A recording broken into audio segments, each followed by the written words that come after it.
Hello students, আজ আমি physical সায়েন্সের মাধ্যমিকের কোশ্চেন নিয়ে আলোচনা করব। যে সকল স্টুডেন্ট আমার চ্যানেলে নতুন তারা অবশ্যই চ্যানেলটি সাবস্ক্রাইব করবে এবং ভিডিওটা প্রচুর পরিমাণে শেয়ার করে দেবে, যাতে করে যারা আজকে মাধ্যমিক পরীক্ষা দিয়েছে তাদের কোশ্চেন পরীক্ষা কেমন হয়েছে সেটা সম্পর্কে প্রত্যেকে জানতে পারে। চলো শুরু করা যাক। আজকের প্রথম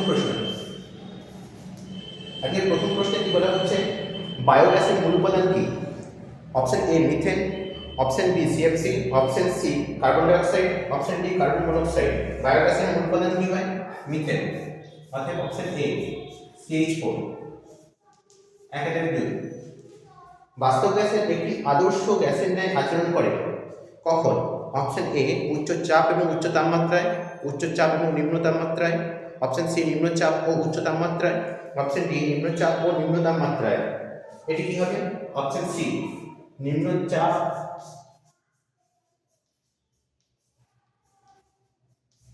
ও উচ্চ তাপমাত্রা।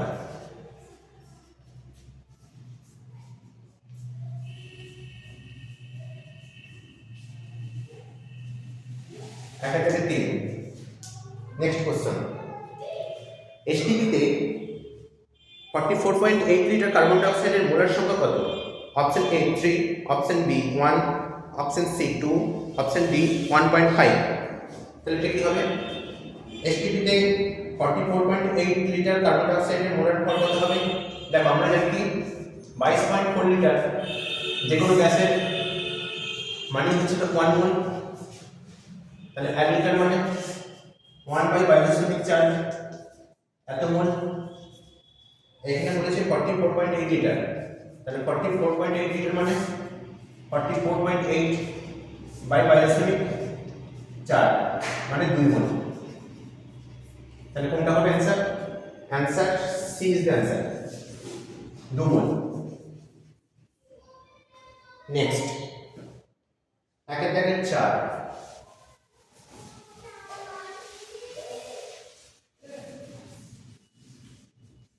1-4 কি অ্যান্সার হবে? বলছে আদর্শ গ্যাসের আয়তন গুণাঙ্ক এবং চাপ গুণাঙ্কের অনুপাত কত হবে? 1-4 আয়তন গুণাঙ্কের মান কত হয়? আয়তন গুণাঙ্কের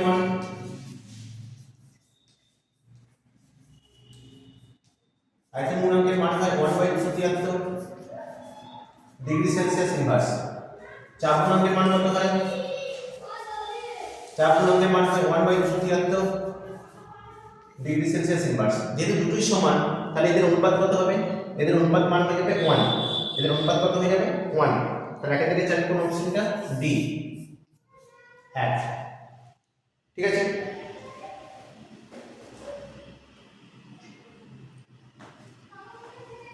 নেক্সট 1-5 1-5 কি বলা হচ্ছে? প্রতিসারাঙ্ক এবং আলোর তরঙ্গদৈর্ঘ্যের সম্পর্ক প্রকাশকারী সমীকরণটি হলো, অপশন এ দেওয়া আছে mu equal to a plus b by lambda, option B দেওয়া আছে mu equal to a plus b by b lambda square, option C দেওয়া আছে mu equal to a lambda plus b, D দেওয়া আছে mu equal to a plus b by lambda square. তাহলে এখানে কোন অপশনটি হবে? Option D mu equal to a plus b by lambda square. 1-6 কোশ্চেনটি এবার দেখো, বিবর্ধিত অসৎ বিম্ব গঠিত হয় অপশন এ উত্তল দর্পণ দ্বারা, অপশন বি উত্তল লেন্স দ্বারা, অপশন সি সমতল দর্পণ দ্বারা, অপশন ডি অবতল লেন্স দ্বারা। তাহলে এখানে কোনটি হবে? অপশন বি উত্তল লেন্স দ্বারা।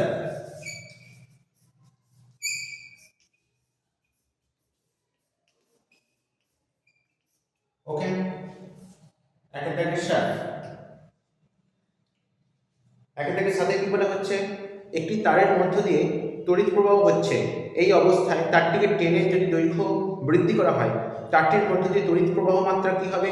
অপশন এ বৃদ্ধি পাবে, অপশন বি হ্রাস পাবে, অপশন সি প্রথমে বৃদ্ধি পাবে পরে হ্রাস পাবে, অপশন ডি তারের দৈর্ঘ্য বৃদ্ধির উপর নির্ভর করে না। এখানে একটা জিনিস কোশ্চেনের মধ্যে দেওয়া নেই, এখানে যদি বিভব প্রভেদ যদি সবসময় সমান থাকে, বিভব প্রভেদ যদি ধ্রুবক থাকে,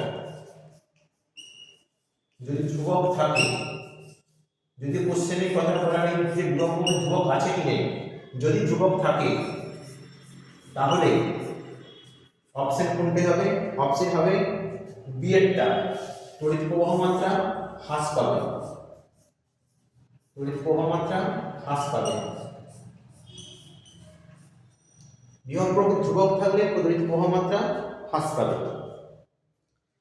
তারপর একের দাগের 8 প্রশ্ন এবার।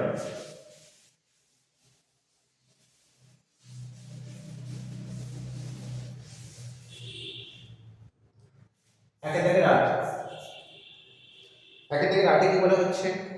5 অ্যাম্পিয়ার তড়িৎ প্রবাহ মাত্রা কোনো পরিবাহীর মধ্য দিয়ে 30 সেকেন্ড সময়ে প্রবাহিত হলে মোট প্রবাহিত আধান হবে, মোট প্রবাহিত আধান হবে কত? 6 coulomb, option B 150 coulomb, option C 300 coulomb, option D 30 coulomb. তাহলে আমরা কি জানি? I = Q/T। তাহলে আমাদের Q সমান কি হবে? I × T। এখানে I এর মান কত? I এর মান দেওয়া হচ্ছে 5 অ্যাম্পিয়ার এবং সময় কত দেওয়া আছে? 30 সেকেন্ড। অর্থাৎ 3 × 5 = 15, 150 এত কুলম্ব। তাহলে অপশন কোনটি? Option B is the answer, B এর কি অ্যান্সার 150 কুলম্ব। একের দাগে 9। একের দাগে 9 কি বলা হচ্ছে? এখানে একটা বিক্রিয়া দেওয়া আছে, বিক্রিয়াতে বলা আছে এ থেকে এ যার ভর সংখ্যা 222 এবং প্রোটন সংখ্যা 86, সেখান থেকে হচ্ছে বি যার ভর সংখ্যা 210 এবং প্রোটন সংখ্যা 64 না 84। এবার জানতে চেয়েছি যে কটি আলফা কোণ নির্গত করতে হবে। তাহলে আলফা কোণ নির্গত করতে হবে কত পরিমাণ? এখানে বিয়োগ করো, 222 - 210/4, তাহলে কত হবে? এখানে 12/4 মানে 3টি আলফা কোণ নির্গত হবে। বিটা কোণ কত নির্গত হবে? এখানে 3টি আলফা কোণ নির্গত হলে প্রথম সংখ্যা প্রমাণ কত ছিল? প্রথম সংখ্যা প্রমাণ কত ছিল? এখানে 6 3 × 2 মানে 6 পরিমাণ প্রমাণ কত ছিল, কিন্তু কত কমেছে? এখানে দেখতে পাচ্ছি 84 মাইনাস যদি 86 করা হয় তাহলে কত কমেছে? এখানে দেখতে পাচ্ছি যদি 86 মাইনাস 84 করা হয় তাহলে কত কমছে? এখানে এখানে কমছে দেখতে পাচ্ছি 2টি। তাহলে কমার কথা ছিল 6টি, কমেছে 2টি। তাহলে বৃদ্ধি পেয়েছে কটি? বৃদ্ধি পেয়েছে -2 মানে 4টি। তাহলে বিটা কোণ কটা নির্গত হয়েছে? 4টি নির্গত হয়েছে। তাহলে 3টি আলফা কোণ নির্গত হয়েছে, 4টি বিটা কোণ নির্গত হয়েছে। তাহলে অপশন কোনটি হবে? Option B is the answer, option B. 3টি আলফা কোণ, 4টি বিটা কোণ। তারপর একের দাগে 10।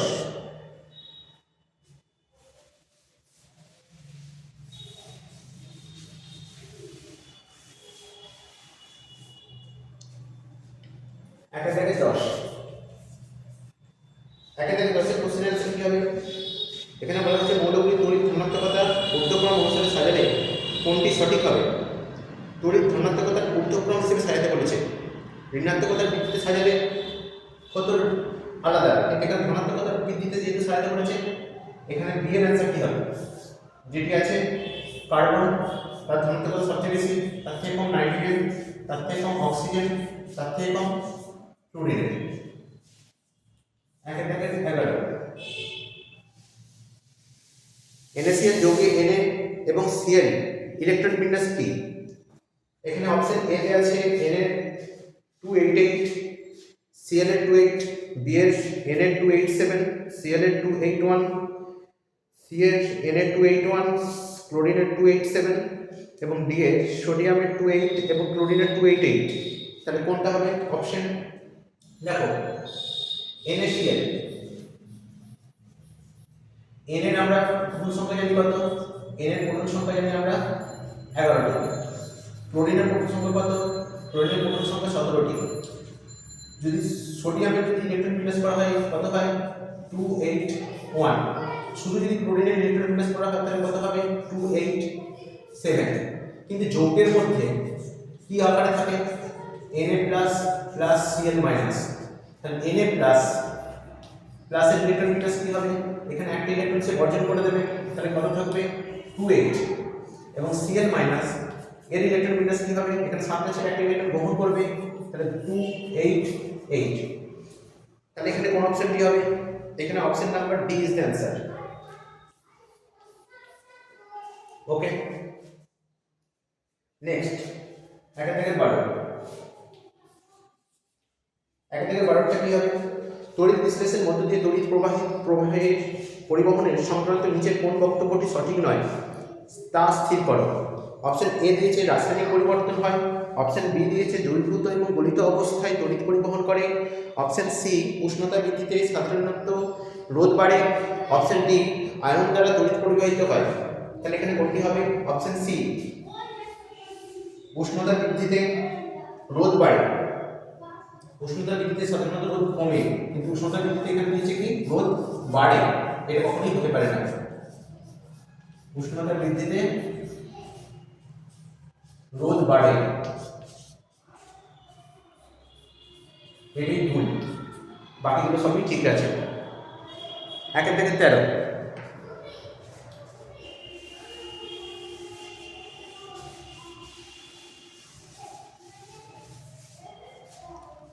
1 থেকে 13। 1 থেকে 13টা দেখো, যে গ্যাসটি নেসলার বিকারকে ব্যবহার করে শনাক্ত করা যায় তা হলো NO2, H2S, HCl, NH3। Nessler বিকারক ব্যবহার করে কোনটাকে শনাক্ত করা যায়, অ্যামোনিয়াকে শনাক্ত করা যায়। Option D is answer, ammonia. Next 1 থেকে 14। তাপীয় বিজারণ পদ্ধতিতে নিষ্কাশিত ধাতুটি হচ্ছে option A Ag, option B Mg, option C Fe, option D Au। তাহলে কোনটি হবে, অপশন সি Fe। 1 থেকে 15। কোন রাসায়নিক বিক্রিয়াটিতে ক্লোরোফর্ম উৎপন্ন হয় তা শনাক্ত করে। এখানে বলেছে CH, আগে ক্লোরোফর্মের আমি সংকেতটা লিখে দিই। ক্লোরোফর্মের সংকেত হচ্ছে CHCl3। তাহলে CHCl3 কিভাবে প্রস্তুত করা যেতে পারে, CHCl3 সেভাবে প্রস্তুত করা যায় যদি CHCl2 মিথিলিন ক্লোরাইড সাথে যদি পুনরায় ক্লোরিন যুক্ত হয় তাহলে উৎপন্ন হয় CHCl3 প্লাস HCl, যেখানে CHCl3 ক্লোরোফর্ম। তাহলে এখানে কোন বিক্রিয়াটি হবে, বিক্রিয়ার নাম CH3। তাহলে এখানে সি হচ্ছে সঠিক অ্যান্সার। 1 থেকে 15 গেল, ব্যাস আমাদের 1 থেকে প্রশ্ন শেষ হলো। এবার 2 দেখো,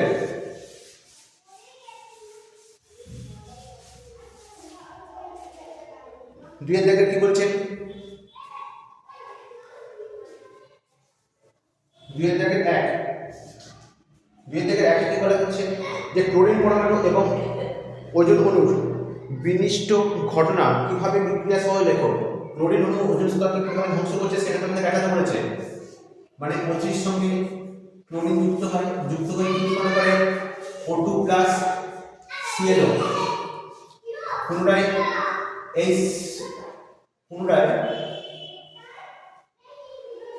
O3 ভেঙে গিয়ে উৎপন্ন হয় কি O2 প্লাস O।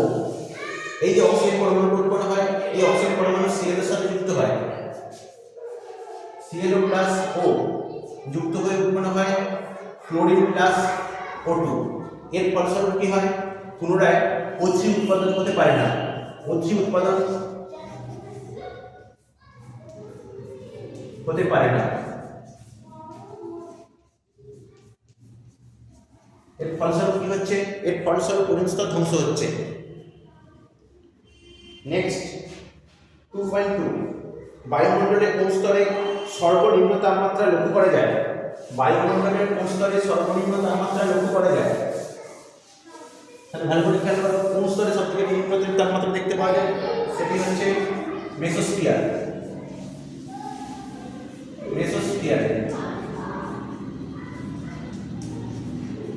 প্রায় মাইনাস 93 ডিগ্রি সেলসিয়াস, 93 থেকে মাইনাস 95 ডিগ্রি সেলসিয়াস। তারপর বায়ুমণ্ডলে আন্তর্জাতিক অথবা যদি আছে আন্তর্জাতিক স্পেস স্টেশন কক্ষপথটি বায়ুমণ্ডলের কোন স্তরে অবস্থিত?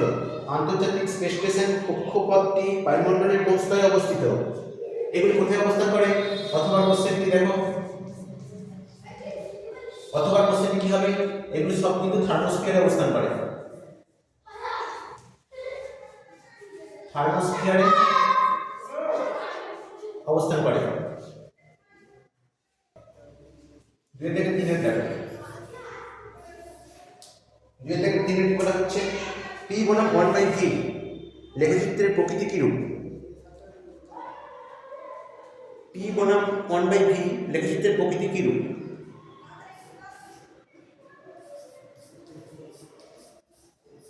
P বনাম 1/v এর লেখচিত্র সবসময় এরকম হবে, এদিকে যদি P এবং এদিকে যদি 1/v হয় সবসময় মূল বিন্দুগামী সরলরেখা হবে। এরকম প্রকৃতি হবে মূল বিন্দুগামী সরলরেখা। 2 থেকে 4, 2 থেকে 4 কি বলা হচ্ছে? পরম উষ্ণতার সঙ্গে গ্যাসের ঘনত্বের সম্পর্কটি লেখো। পরম উষ্ণতার সঙ্গে গ্যাসের ঘনত্বের সম্পর্ক দেখো। পরম উষ্ণতার সঙ্গে গ্যাসের ঘনত্বের সম্পর্ক জানতে গেলে আমরা প্রথমেই জানতে হবে পরম আদর্শ গ্যাসের সমীকরণটি কি ছিল? PV সমান nRT। আবার PV সমান এটাকে আমরা লিখতে পারি কি W/m into RT। তাহলে P into m is equal to W/v into RT। তাহলে ভালো করে খেয়াল করো, P into m সমান W/v ভর বাই আয়তন মানে ঘনত্ব v into RT। তাহলে v সমান তাহলে কি হবে? Pm/RT। তাহলে d এর সাথে কি সম্পর্ক কি?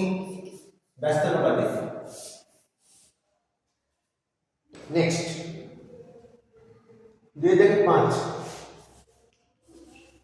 2 থেকে 5 কি বলা হচ্ছে?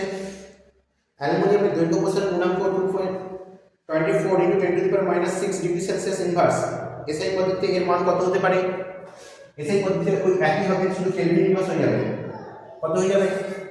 24 × 10⁻⁶ কেলভিন ইনভার্স। 2 থেকে 6, আচ্ছা এখানে একটা অথবা কোশ্চেন আছে, 2 থেকে 5 এর কি অথবা কোশ্চেন আছে? অথবাটা কি বলছে দেখে নাও। অথবাটা বলা হচ্ছে কোন সূত্র থেকে গ্যাসের আয়তন প্রসারণ গুণাঙ্কের মান পাওয়া যায়? কোন সূত্র থেকে গ্যাসের আয়তন প্রসারণ গুণাঙ্কের মান পাওয়া যায়? চার্লসের সূত্র থেকে। চার্লসের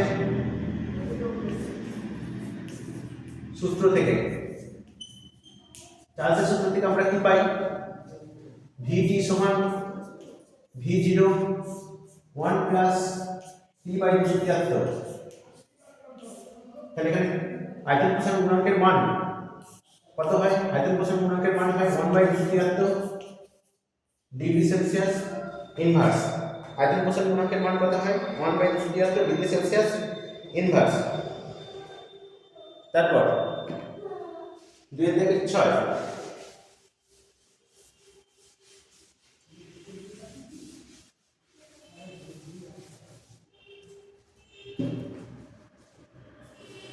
2 থেকে 6 কি বলা হচ্ছে? আপাতন কোণ বাড়লে মাধ্যমের প্রতিসরাঙ্ক বাড়বে না কমবে? আপাতন কোণ বাড়লে মাধ্যমের প্রতিসরাঙ্ক বাড়বে না কমবে? মাধ্যমের প্রতিসরাঙ্ক সবসময় মাধ্যমের প্রকৃতির উপর নির্ভর করে। প্রতিসরাঙ্ক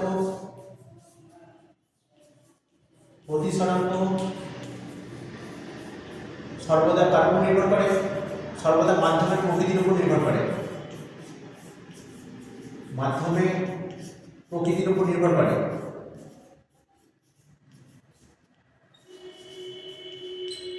ঠিক আছে, কখনই আপাতন কোণের উপর নির্ভর করে না।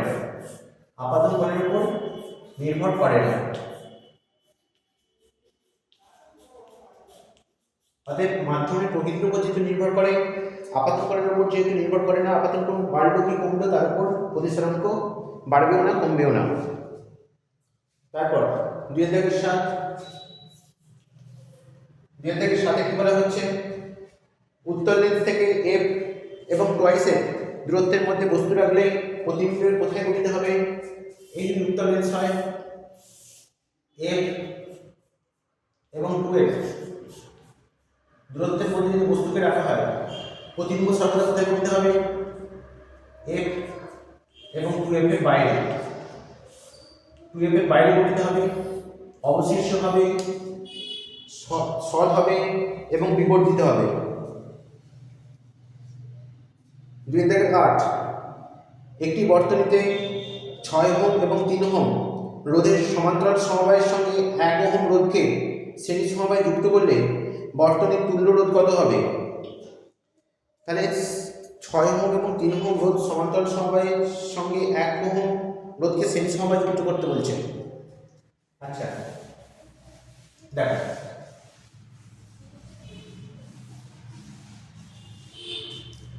এখানে কি বলছে?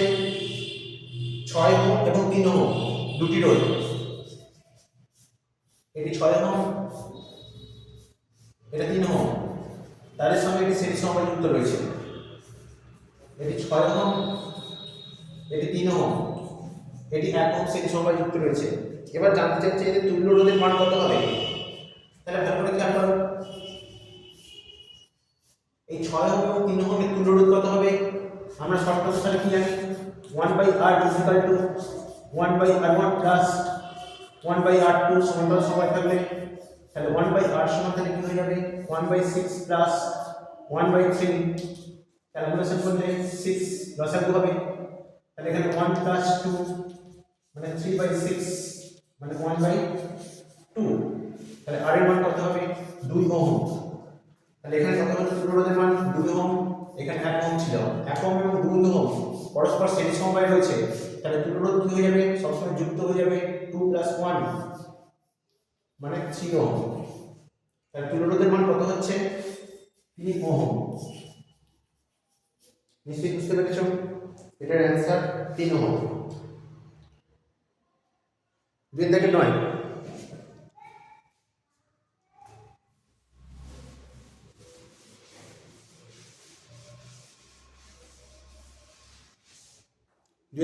কি বলা হচ্ছে? বাল্যচক্রে অভিমুখ কোন সূত্রের দ্বারা নির্ণয় করা হয়? বাল্যচক্রের সূত্র কোন সূত্রের দ্বারা? ফ্লেমিংয়ের বামস্থ নিয়ম, ফ্লেমিংয়ের বামস্থ নিয়ম, ফ্লেমিংয়ের বামস্থ নিয়ম, ঠিক আছে। 2/10, নিম্নলিখিত শৃঙ্খল বিক্রিয়ার একটি ব্যবহারিক প্রয়োগ উল্লেখ করো। নিয়ন্ত্রিত শৃঙ্খল বিক্রিয়া, নিয়ন্ত্রিত শৃঙ্খল বিক্রিয়া কোথায় ব্যবহার করা হয়? পারমাণবিক চুল্লিতে, পারমাণবিক চুল্লিতে। তারপর অথবা, এর সাথে একটি অথবা কোশ্চেন আছে, অথবাটা কি বলা হচ্ছে? বলা হচ্ছে নিউক্লিয় সংযোজনের আগে নিউক্লিয় বিভাজন ঘটনা হয় কেন?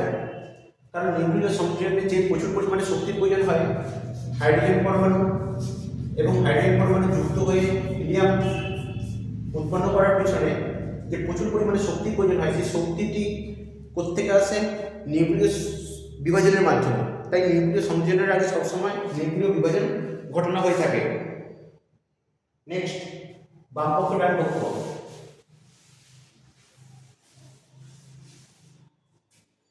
বামপক্ষ ডানপক্ষ কি বলা হচ্ছে?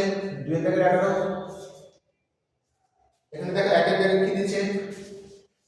প্রথমে দিয়েছে নোবেল গ্যাস, নোবেল গ্যাসের সঙ্গে কোনটা হবে? নোবেল গ্যাস কোনটি? নোবেল গ্যাস হবে এখানে কোনটা হবে?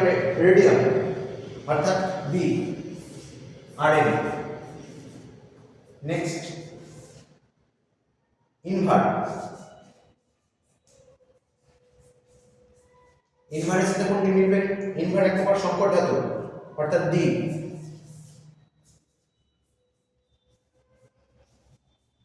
সংকর ধাতু। তারপর 3 এটা কি বলা হচ্ছে? সর্বনিম্ন তড়িৎ মৌল কোনটি? সর্বনিম্ন তড়িৎ ঋণাত্মক মৌল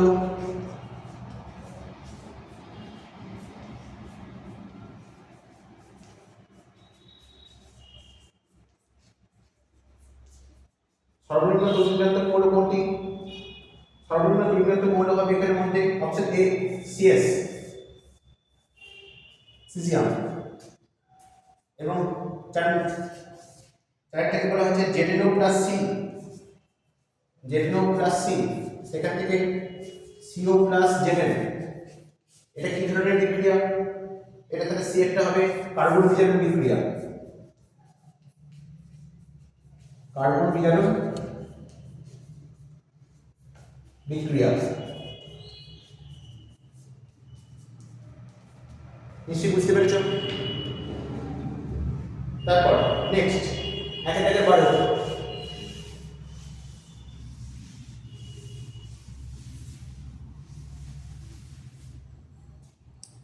একে থেকে 12 কি বলা হচ্ছে?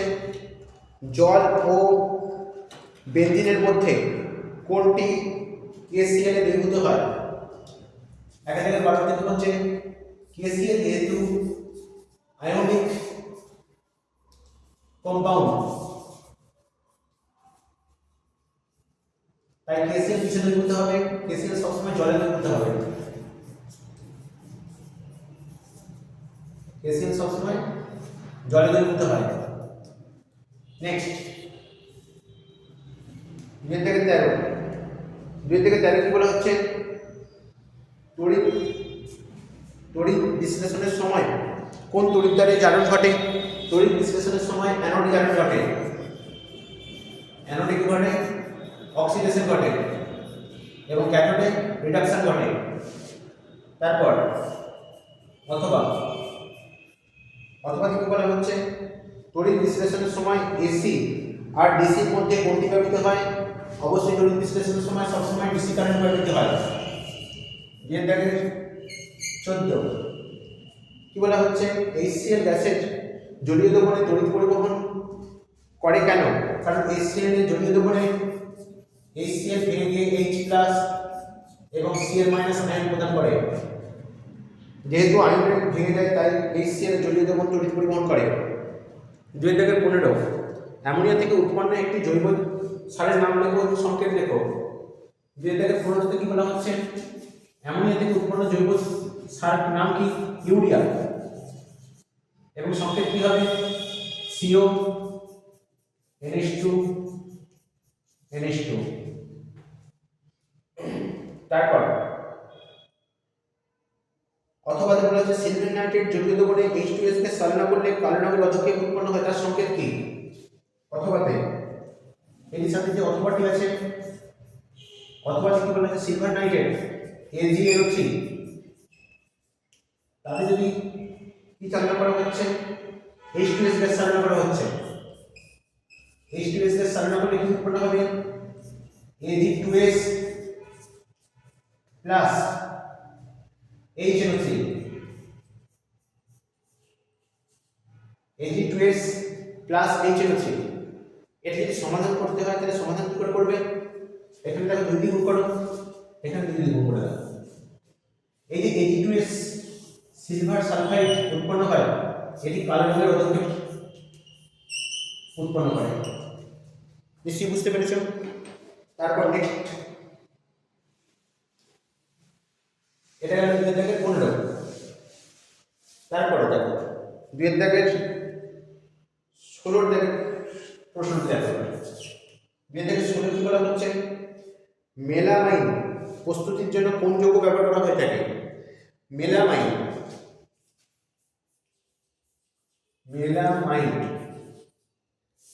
যৌগটির সংকেত কিরকম দেখো? সংকেত হচ্ছে বেনজিন টাইপের, নাইট্রোজেন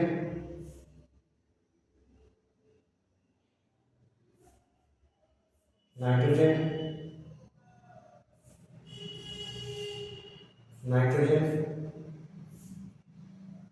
এরকম টাইপের, এখানের সঙ্গে NH2, এখানের সাথে NH2, এখানের সাথে NH2। এটা হচ্ছে মেলামাইনের সংকেত। তো মেলামাইন সংকেত এবং এই জায়গাটি কি রয়েছে, প্রত্যেকটি কণাতে কার্বন রয়েছে, এখানে কি রয়েছে, কার্বন আছে।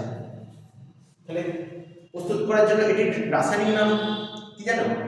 ট্রাইঅ্যামিনো, ট্রাইঅ্যাজিনো, ট্রাইঅ্যামিনো,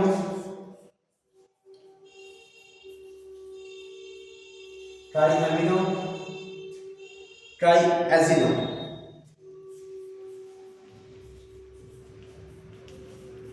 ট্রাইঅ্যামিনো, ট্রাইঅ্যাজিনো।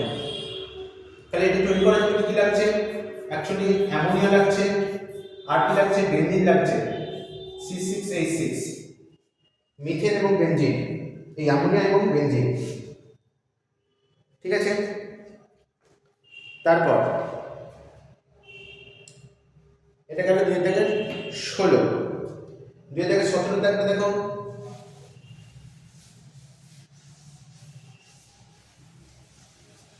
2017 কি বলা হচ্ছে? 2017-তে বলা হচ্ছে যে C2H8O সংকেতযুক্ত দুটি কার্যকরী মূলক গঠিত সংকেত C2H8O, তাহলে দুটো সংকেত কি হবে? একটা CH3 CH2OH অ্যালকোহল গ্রুপযুক্ত, একটা CH3OCH3 ইথাইল গ্রুপযুক্ত। 2018 কি বলা হচ্ছে? এলপিজির মূল উপাদান গঠনমূলক সংকেত দেখো। এলপিজির মূল উপাদানের গঠনমূলক সংকেত লিখতে বলেছে। এলপিজির মূল উপাদান কি? মিথেন। তারপর 2019, আচ্ছা এখানে অথবা তার একটা কোশ্চেন আছে, বলছে 1122 টেট্রাব্রোমো ইথেনের গঠনমূলক সংকেত। আচ্ছা 2019 নেই, তার পরিবর্তে অথবা একটা কোশ্চেন আছে। অথবা কি বলছে? অথবা বলছে 1122 ডাইব্রোমো টেট্রাব্রোমো ইথেনের সংকেত কি হবে? CC, এখানে একটি ব্রোমিন, এখানে একটি ব্রোমিন, এখানে একটি ব্রোমিন, এখানে একটি ব্রোমিন, এখানে একটি হাইড্রোজেন যুক্ত হবে, এই কার্বনের সঙ্গে একটি হাইড্রোজেন যুক্ত হবে। এটাই হয়ে গেল কি 1122 টেট্রাব্রোমো ইথেন। নিশ্চয়ই বুঝতে পেরেছ? ওকে, এটা গেল 2 দাগের প্রশ্নগুলো। এবার আমরা আসি 3 দাগের প্রশ্নে।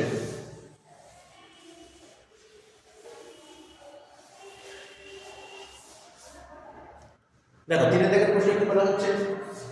3 দাগের 1 প্রশ্ন কি বলা হচ্ছে? ফায়ার আইসের সংকেত দেখো। ফায়ার আইসের সংকেত কি হবে?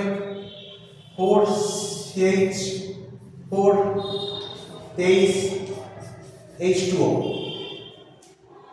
ওকে, এটার সাথে কিভাবে মিথেন পাওয়া যায়? একে যদি দহন করা হয়, একে দহন করা হলে এর থেকে কি উৎপন্ন হয়? মিথেন উৎপন্ন হয়। তারপর 3 দাগে দেখো 2, 3 দাগে 2 এর কোশ্চেন দেখো। -20 ডিগ্রি সেলসিয়াস তাপমাত্রায় নির্দিষ্ট পরিমাণ একটি গ্যাসের আয়তন 750 সিসি, গ্যাসটি স্থির চাপে উত্তপ্ত করা হলো। যতক্ষণ না পর্যন্ত এর আয়তন 1 লিটার পর্যন্ত হয়, তার চূড়ান্ত উষ্ণতা কত হবে? দেখো চাপ স্থির রেখেছে, প্রাথমিক উষ্ণতা অর্থাৎ T1 সমান কত? -3 ডিগ্রি সেলসিয়াস। -3 ডিগ্রি সেলসিয়াস মানে পরম স্কেলে কত হবে? 273 - 3 সমান 270 কেলভিন। এখানে আয়তন কত দিয়েছে? এখানে V1 আয়তন দিয়েছে 730 সিসি। আচ্ছা এখানে দেখো উষ্ণতা জানতে চাইছে, আয়তন দিয়েছে কত? V2 সমান 1 লিটার। 1 লিটার মানে 1000 সিসি। তাহলে T2 সমান কত হবে সেটাকে বের করে নাও। শর্ত অনুসারে আমরা কি জানি? V1/T1 V2/T2। তাহলে এখানে যদি মান বসালে কত হবে? V1 কত ছিল? 730 বাই T1 কত হবে 270 ইজিক্যাল টু V2 সমান কত 1000, T2 সমান কত সেটা জানতে চাইছে। তাহলে ক্যালকুলেশন করো, এখানে 0 কাটছে, এখানে দেখো 270 330 এই 730, তাই তো ভুল লিখলাম কিছু। আচ্ছা এখানে 750 এসেছে, সরি ঠিক করে নেবে, এটা 750। তাহলে এখানে দেখো 25 3 25 75 40, এখানে দেখো 3 দিয়ে কাটলে কত হবে 3 দিয়ে 27। তাহলে T2 সমান তাহলে কত যাচ্ছে, T2 সমান তাহলে আছে দেখ কোণাগুলো গুণ করলে 4 36 360 কেলভিন। তাহলে উষ্ণতার সেলসিয়াস স্কেল কত হবে T2 সমান 360 থেকে 273 বাদ দিয়ে দাও -273, তাহলে কত হচ্ছে 360 থেকে 273 বাদ দিলে কত হচ্ছে, এখানে 3 × 10 7, তাই তো 273 বাদ দিচ্ছি, 3 × 10 7 দিতে এখানে 7 থেকে 8 8 8 16 মানে 87 ডিগ্রি সেলসিয়াস। 87 ডিগ্রি সেলসিয়াস উষ্ণতায় কি হয়ে যাবে, আয়তনটা 1 লিটার হয়ে যাবে। ওকে, নেক্সট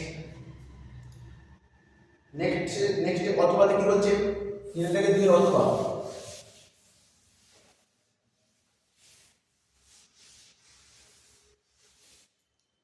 3 থেকে 2 এর অথবা, 3 থেকে 2 এর অথবা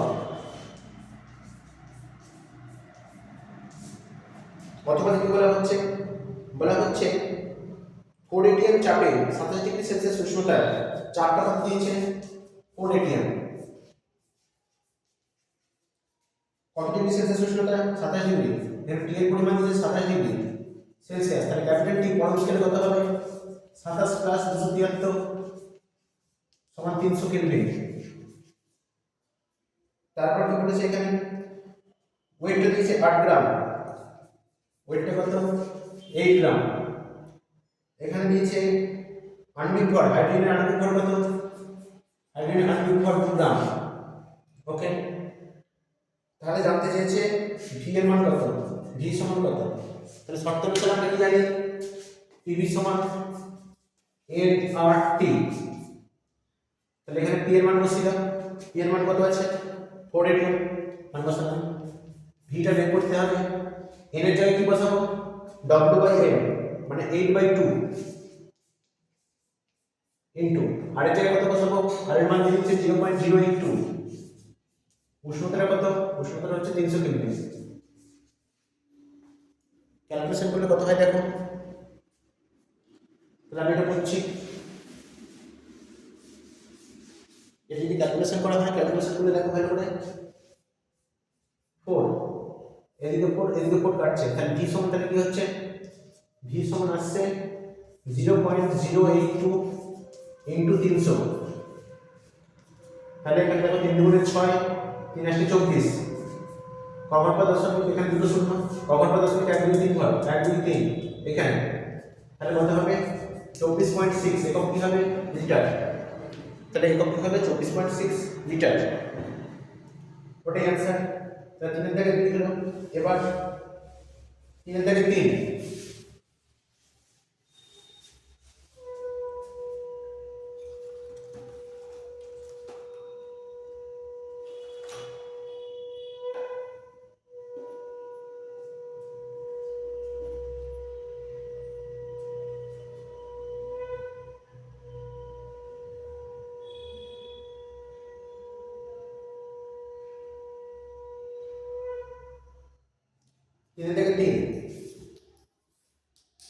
3 থেকে 3 কি বলা হচ্ছে, একটি সমবাহু প্রিজমের পৃষ্ঠে আলোক রশ্মি কতক্ষণে আপতিত করে ন্যূনতম চ্যুতিকোণ 20 ডিগ্রি হবে।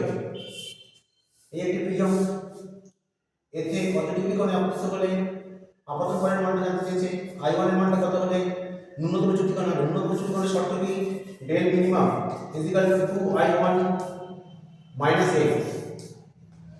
তাহলে যদি সমবাহু বিয়োগ করেছে তাহলে প্রতিটা কোণ কত ডিগ্রি করে হবে, 60 ডিগ্রি করে হবে।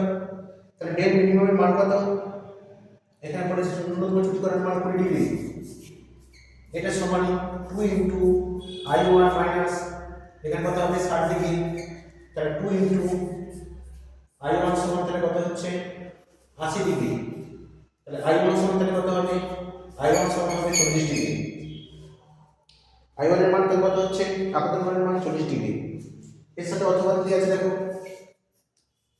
অথবা কোশ্চেন এবার দেখো, অথবা কোশ্চেনে কি দেওয়া আছে, বলা হচ্ছে 2 mm বেধের একটি কাঁচের ফলক অতিক্রম করতে একটি আলোক রশ্মির কত সময় লাগবে, এখানে নিউ মান দিয়ে দিয়েছে। আচ্ছা, নিউ সমান আমরা কি জানি, সি বাই ভি, শূন্য মাধ্যমে আলোর বেগ বাই মাধ্যমে আলোর বেগ, তাহলে ভি সমান তাহলে কি হবে, সি বাই নিউ। সি এর মান কত, শূন্য মাধ্যমে আলোর বেগ 3 × 10⁸ মিটার পার সেকেন্ড, নিউ মান কত, এখানে বলে দিচ্ছে 1.5, তাহলে এত মিটার পার সেকেন্ড। ক্যালকুলেশন করলে কত আসবে, 2 × 10⁸ মিটার পার সেকেন্ড। তাহলে ভি এর মান পেয়ে গেলেন। এখানে বেগ দিয়ে দিয়েছে, ডি সমান দিয়ে দিয়েছে 2 mm, তাহলে সময় কত লাগবে, টাইম সমান হচ্ছিল ডি বাই ভি, তাহলে এখানে 2 mm ওটাকে যদি মিটার করা হয় তাহলে 1000 দিয়ে ভাগ করে দাও, ইনটু ভি সমান কত আছে, 2 × 10⁸ 2 × 10⁸, তাহলে এখানে 2 কাটলো, তাহলে কত থাকছে 1/10⁻, কত হবে, এখানে 3 আছে, এখানে 8 মানে 10⁻11, অতএব 10⁻−11 এত সেকেন্ড। নিশ্চয়ই বুঝতে পেরেছো। তারপর 3 থেকে 4, তারপর কোশ্চেন দেখো 3 থেকে 4,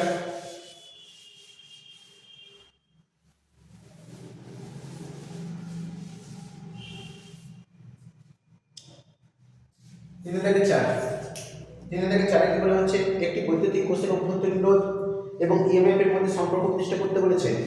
অভ্যন্তরীণ রোধ, একটি বৈদ্যুতিক কোষের অভ্যন্তরীণ রোধ বা ইন্টারনাল রেজিস্ট্যান্স যেটাকে বলা হয়, ইন্টারনাল রেজিস্ট্যান্স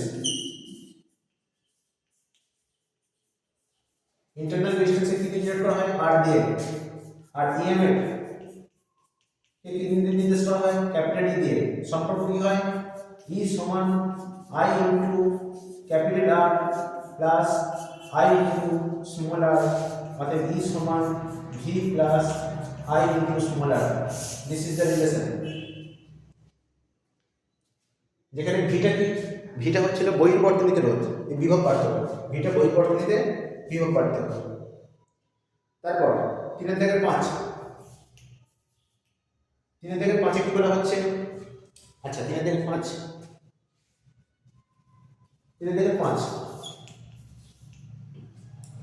কি বলা হচ্ছে, অষ্টক সূত্রের সংজ্ঞা দাও। অষ্টক সূত্র কি বলছে, যে কোনো মৌল তার শেষ কক্ষে সবসময় কটি করে ইলেকট্রন রাখতে চায়, শেষ কক্ষে সবসময় 8টি করে ইলেকট্রন রাখতে চায়, যাতে সে নিকটতম নিষ্ক্রিয় গ্যাসের ইলেকট্রন বিন্যাস অর্জন করতে পারে, এতে তারা বেশি সুস্থির হবে, তাই তো। যে কোনো গ্যাস, যে কোনো মৌল, যেমন হচ্ছে সোডিয়াম, সোডিয়ামের শেষ কক্ষপথে কটি থাকে, 2, 8, 1, সেই কারণে কি করতে চায়, Na প্লাস হয়ে যেতে চায়, তার কারণটা অ্যাক্টিভ ইলেকট্রনকে গঠন করলে তার শেষ কক্ষপথে কটি হয়ে যাবে, 8টি হয়ে যাবে। আবার সিমিলারলি দেখো ক্লোরিনের শেষ কক্ষপথে কটি থাকে, মোট 17টি ইলেকট্রন হলে 2, 8, 7, শেষ কক্ষপথে কটি আছে, 7টি রয়েছে, কিন্তু এ কি করতে চায়, একটি ইলেকট্রন গ্রহণ করে নিতে চায়, গ্রহণ করে নিলে কি হয়ে যাবে, মাইনাস হয়ে যাবে, 2, 8, 8। তাহলে শেষ কক্ষপথে সবসময় 8টা করে ইলেকট্রন রাখার প্রবণতা, যার ফলে সুস্থিরতা পায়, এই প্রবণতা কি বলা হয়, এটা কি বলা হয়, এই যে নিয়মটা, এই নিয়মটা কি বলা হয়, অষ্টকের নিয়ম। এবার কি বলা হচ্ছে, যে দুটি যৌগ লেখো যারা অষ্টক সূত্র মেনে চলে না। যদি আয়নিক যৌগের কথা বলা হয়, আয়নিক কম্পাউন্ড কি আছে, আয়নিক কম্পাউন্ড আছে লিথিয়াম হাইড্রাইড, এবং যদি বলা হয় অর্গানিক কম্পাউন্ড কি আছে,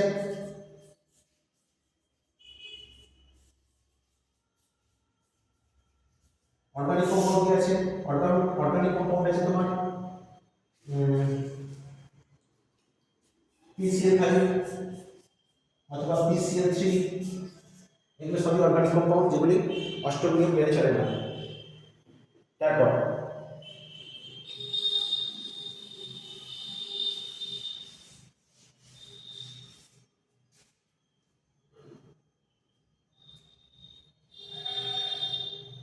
আয়নীয় যৌগ এবং সক্রিয় যৌগের মধ্যে দুটি পার্থক্য, গুরুত্বপূর্ণ পার্থক্য।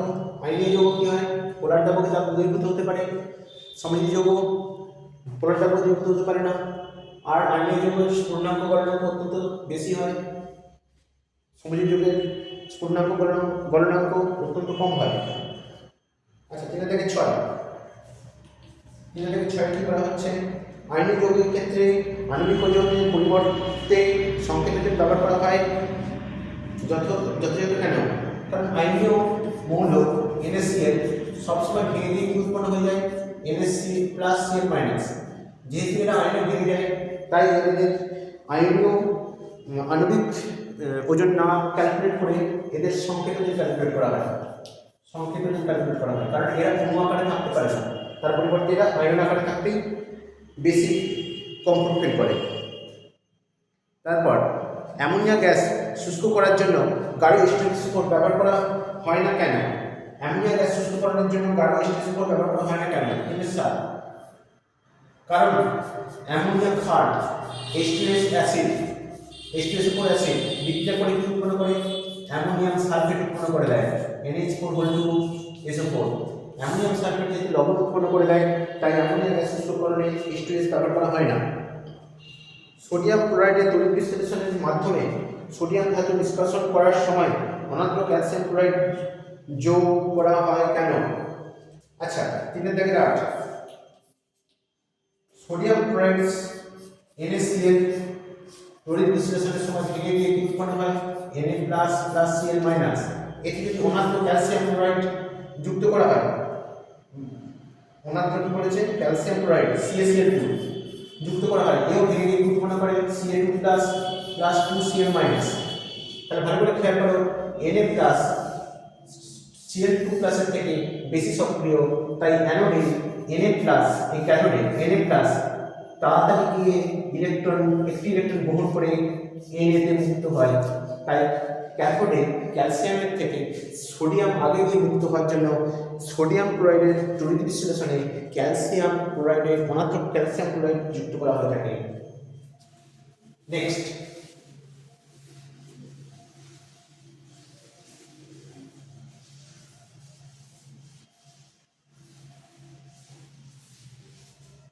দেখো নেক্সট কোশ্চেন কি বলছে,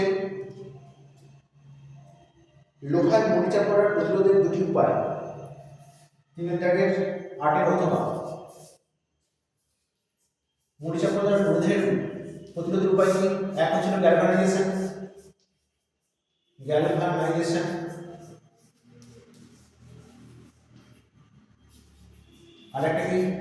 আরেকটা হচ্ছে গ্যালভানাইজেশন ছাড়া কি করা যেতে পারে, গ্যালভানাইজেশন ছাড়া সংকর ধাতু প্রস্তুত করা যেতে পারে, সংকর ধাতু প্রস্তুত,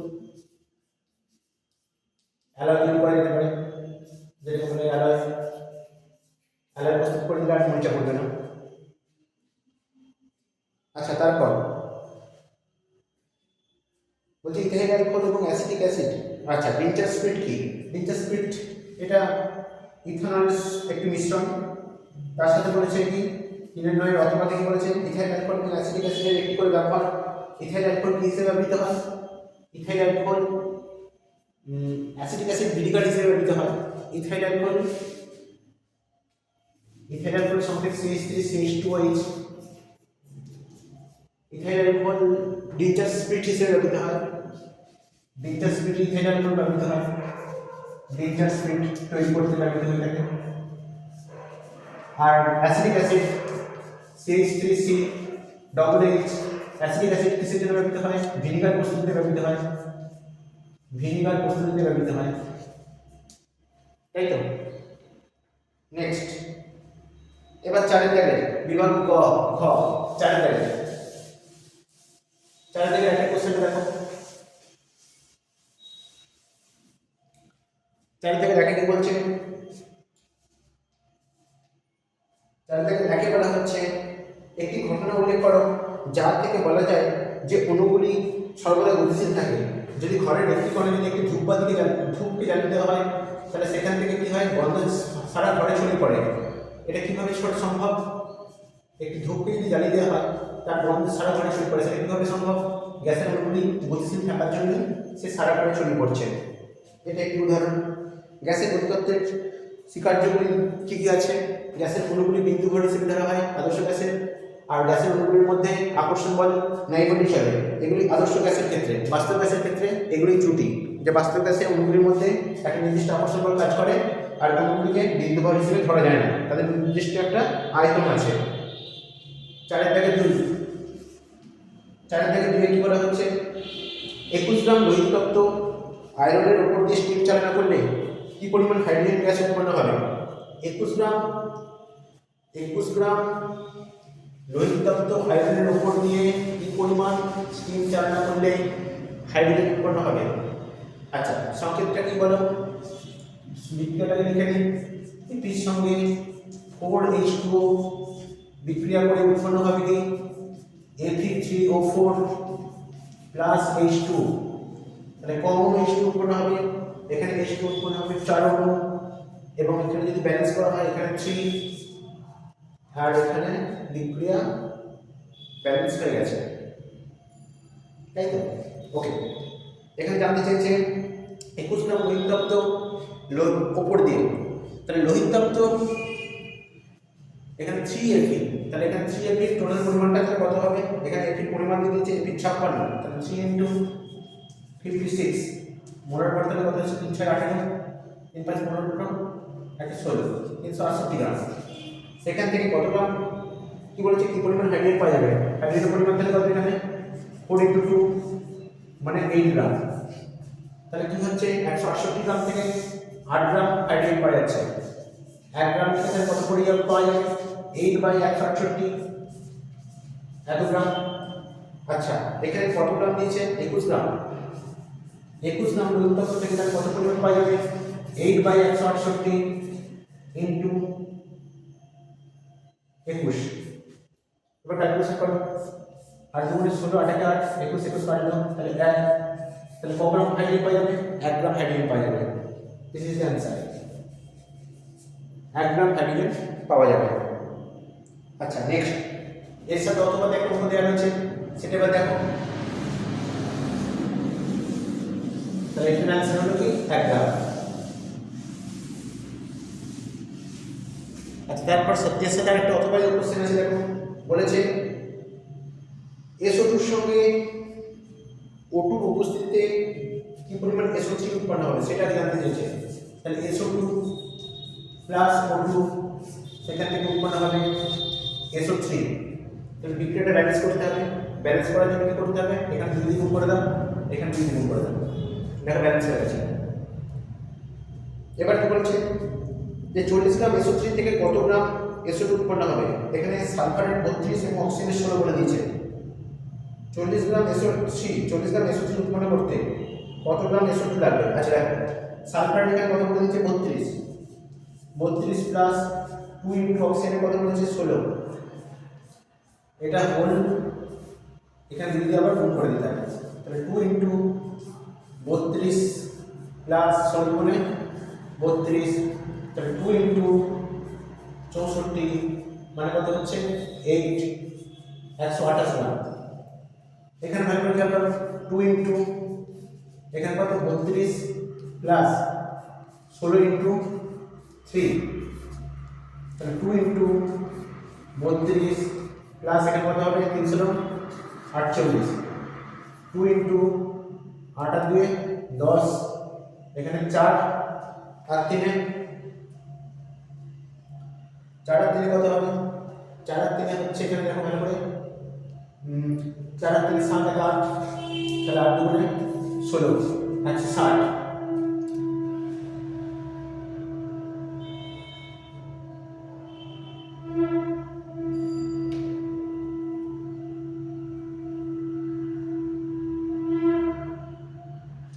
তাহলে দেখো 160 গ্রাম SO3 উৎপন্ন করতে আমার লাগছে 128 গ্রাম SO2, তাই তো? তাহলে উল্টে লিখো, 160 গ্রাম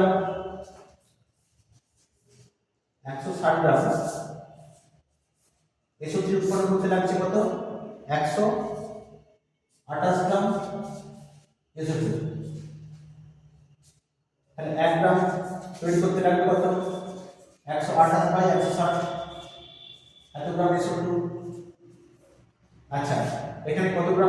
এ করতে দিয়েছে, এখানে নির্ণয় করতে দিয়েছে 40 গ্রাম বের করতে হবে।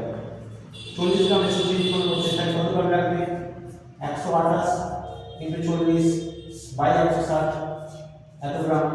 0 0 কাটলো, 4 4 16, 4 2 কাটলে 3 4 12, 4 2 8, তাহলে কত গ্রাম লাগছে? 32 গ্রাম। কত গ্রাম? 32 গ্রাম। নেক্সট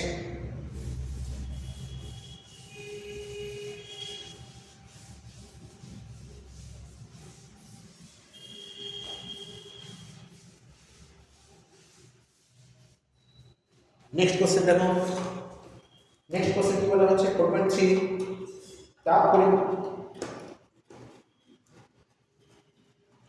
তাপ পরিবাহিতাঙ্কের সংজ্ঞা দাও। তাপ পরিবাহিতাঙ্কের সংজ্ঞা বইতে রয়েছে। এসআই পদ্ধতিতে তাপীয় রোধের একক কি? এসআই পদ্ধতিতে তাপীয় রোধের একক জানতে চাইছে। তাহলে এসআই পদ্ধতিতে তাপীয় রোধের একক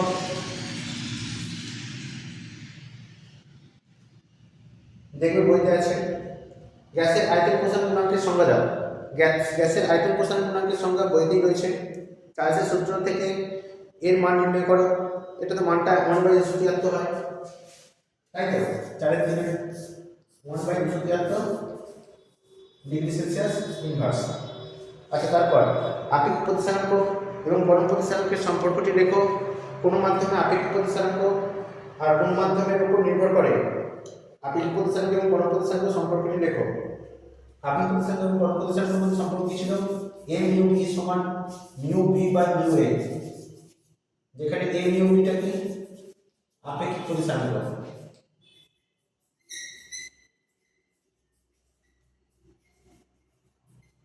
mu b টা কি?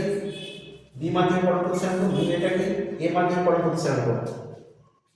প্রতিসরাঙ্ক কোন কোন বিষয়ের উপর নির্ভর করে? প্রতিসরাঙ্ক তরঙ্গদৈর্ঘ্য এবং মাধ্যমের প্রকৃতির উপর নির্ভর করে। তারপর 4-5 আলোর বিচ্ছুরণের সংজ্ঞা দেওয়া বইতে আছে। প্রিজমের সাহায্যে কিভাবে একবর্ণী এবং যৌগিক আলোর মধ্যে পার্থক্য করবে? 4-5 যে কোশ্চেনটা দিয়েছে সিলেক্ট করে একটা প্রিজমের মধ্যে দিয়ে যদি আলো পাঠানো হয়, মৌলিক আলো হলে সেটি আলো বিচ্ছুরণ ঘটবে না। যদি যৌগিক আলো হয় তাহলে সেই আলো যাওয়ার পর সাতটা রঙে ভেঙে যাবে। তারপর কি বলা হচ্ছে? দুটি পরিবাহীর শ্রেণী সমবায় এবং সমান্তরাল সমবায় তুল্য রোধের পরিমাণ দিয়েছেন 9 ওহম এবং 2 ওহম। তাহলে এটা কি হবে? 9 ওহম এবং 2 ওহম দিয়েছে। এটা ক্যালকুলেশন করে বুঝতে পারবে যে হচ্ছে যদি দুটি রোধ দিয়ে দিয়ে R1 এখানে কত জায়গায় কোশ্চেন? এটা 4 এর জায়গায় 6। R1 প্লাস শ্রেণী সমবায় যখন থাকবে যোগ হয়ে যাবে R1 প্লাস R2, সেটা কত দিয়েছে? শ্রেণী সমবায় থাকবে 9 ওহম, এবং যখন সমান্তরাল সমবায় থাকবে মানে R1 into R2 by R1 plus R2, এটা সমান তাহলে কত হচ্ছে? এটা দিয়ে দিয়েছে কত? এটা 2 ওহম দিয়েছে। তাহলে এটা যদি ক্যালকুলেশন করা হয় R1 প্লাস R2 মান যদি এখানে বসিয়ে দেওয়া হয় তাহলে কত হবে? R1 ইনটু R2 বাই 9, এটা সমান 2 ওহম। তাহলে R1 ইনটু R2 এটা সমান তাহলে কত হচ্ছে? 18 ওহম। এখানে যেমন একটা জায়গায় মান বসিয়ে দাও, R1 সমান তাহলে কি হচ্ছে? 18 বাই R2। যেমন একটা জায়গায় মান বসাও, প্রথম সূত্র যদি মান বসিয়ে দিচ্ছি, তাহলে এখানে যদি বসানো হয় 18 বাই R2 প্লাস R2, এটা সমান তাহলে কত হচ্ছে? 9 ওহম, তাই তো? তাহলে এখানে দেখো একটা দ্বিঘাত সমীকরণ আসছে, R2 square minus 9R2 plus 18 is equal to 0। তাহলে দ্বিঘাত সমীকরণের সমাধান করা হয় তাহলে কি করে আসবে? ভালো করে খেয়াল করো। 18 বাই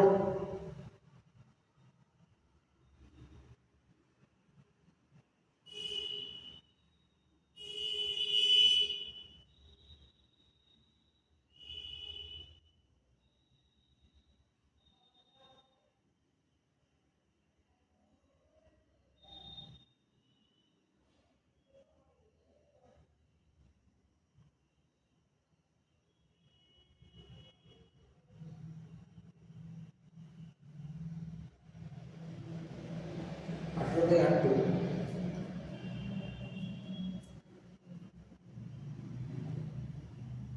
আচ্ছা এটা অন্য একটা ভাবে করা যেতে পারে।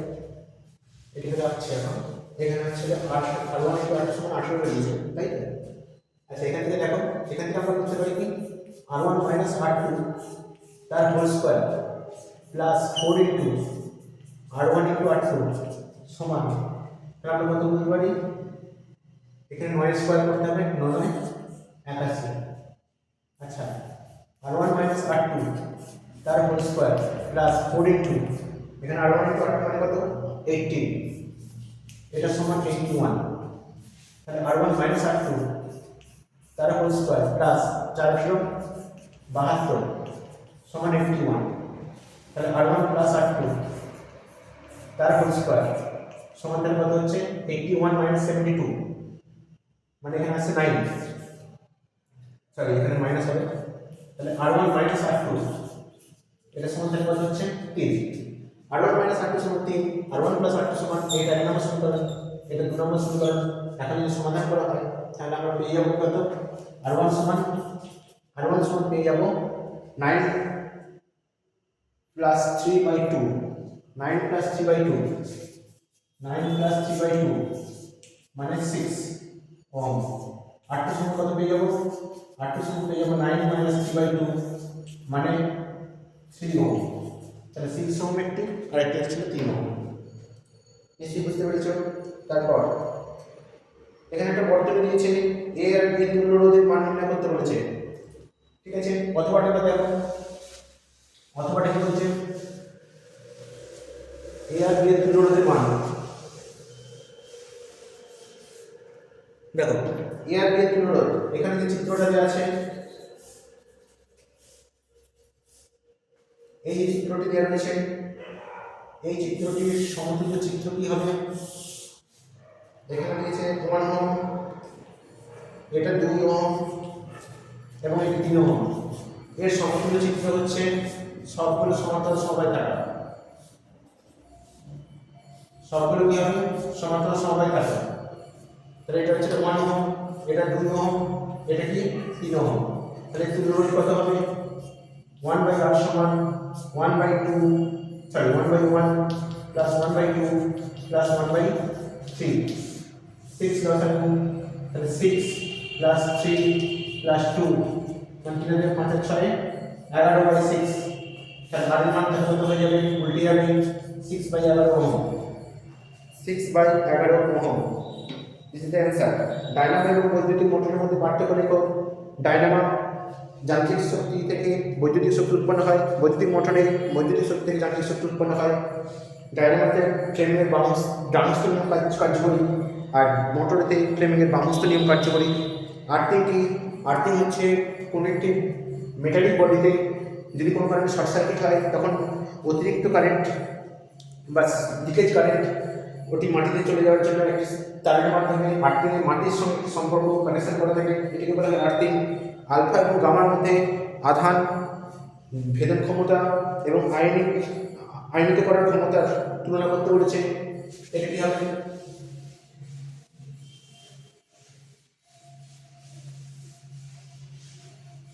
দেখো এখানে বলেছে আলফা এবং গামা, আলফার আধান সবচেয়ে বেশি, আধানের দিক থেকে আলফা পরিমাণ বেশি, কারণ আলফার আধান আছে।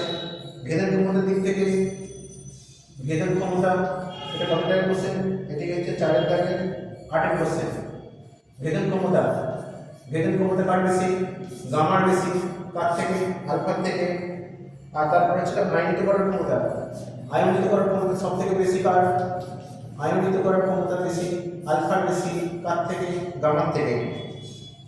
হলো নেক্সট বলেছে আয়নাইজেশন শক্তি কাকে বলে, বইতে রয়েছে সোডিয়াম, রুবেলিয়াম, লিথিয়াম, সিজিয়ামকে আয়নাইজেশন শক্তির আকারে সাজাতে বলেছে।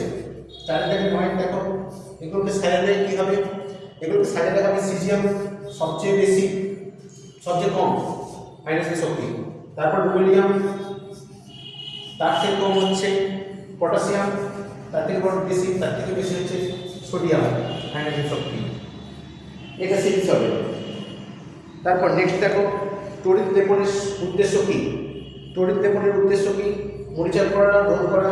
তড়িৎ লেপনের প্রধান উদ্দেশ্য, কোনো বস্তুর উপর সোনার প্রলেপ দিতে হলে তড়িৎ বিশ্লেষণকে কী ব্যবহার করবে, তাহলে দেখো 4 থেকে 10 তড়িৎ বিশ্লেষণকে ব্যবহার করবে পটাশিয়াম অটোসায়ানাইড, KAuCN2 পটাশিয়াম অরোসায়ানাইড। তারপর হচ্ছে ইউরিয়া শিল্প উৎপাদনের নাম এবং বিক্রিয়া সমীকরণ লিখতে বলেছে। 4-11 দেখো carbon dioxide plus ammonium NH3 বিক্রিয়া করে উৎপন্ন হয় CONH2 এটি হচ্ছে ইউরিয়া সালফেট। ঠিক আছে, ব্যালেন্সটা করতে হবে, ব্যালেন্সটা করে দেখবে। আর লাস্ট কোশ্চেন রয়েছে যে শিল্পক্ষেত্রে ইথিলিন প্রস্তুতি বিক্রিয়াটি লেখো। ইথিলিনের দুটি ব্যবহার লিখতে বলেছে। আর মিথেনের সঙ্গে পারমাণবিক কয়েকটি ধাপে প্রতিস্থাপন বিক্রিয়া ক্লোরিনের হয়ে থাকে এবং কার্বন টেট্রাক্লোরাইড উৎপাদন। তাহলে 4-12টা দেখো, 4-12 থেকে বলা হচ্ছে মিথেনের সঙ্গে প্রথমে যদি ক্লোরিনের বিক্রিয়া হয় প্রথম কি উৎপন্ন হয় CH3Cl প্লাস HCl। সেকেন্ড বার কি উৎপন্ন হয় CH3Cl প্লাস Cl2, সেখান থেকে CH2Cl2 প্লাস HCl। তারপর কি উৎপন্ন হয় CH2Cl2 প্লাস Cl2, এখান থেকে উৎপন্ন হয় CHCl3 প্লাস HCl। আর থার্ড বার কি উৎপন্ন হয় CHCl3 প্লাস Cl2, সেখান থেকে উৎপন্ন হয় CHCl4 প্লাস HCl। প্রতি ক্ষেত্রে কি দিতে হবে HCl দিতে হবে, সূর্য আলোর রশ্মি, তাহলে কিন্তু প্রতিস্থাপন বিক্রিয়াটা ঘটতে থাকবে। ওকে, তোমাদের মাধ্যমিকের কোশ্চেন এগুলি ছিল। এবারে মাধ্যমিকের কোশ্চেন অত্যন্ত সহজ দেখতে গেলে, এবং আশা করছি প্রত্যেকেই নিশ্চয়ই ঠিকঠাক অ্যান্সার দিয়েছ। এই বলে আজকের ভিডিওটা এখানে সমাপ্ত করছি। আমার চ্যানেলটা সাবস্ক্রাইব করে নেবে। আগামী মাধ্যমিক স্টুডেন্টরা যারা পরীক্ষা দেবে আগামী বছর, তারা প্রিপারেশন নিতে চাইলে ভিডিওগুলো প্রচুর পরিমাণে শেয়ার করে দেবে। চলো।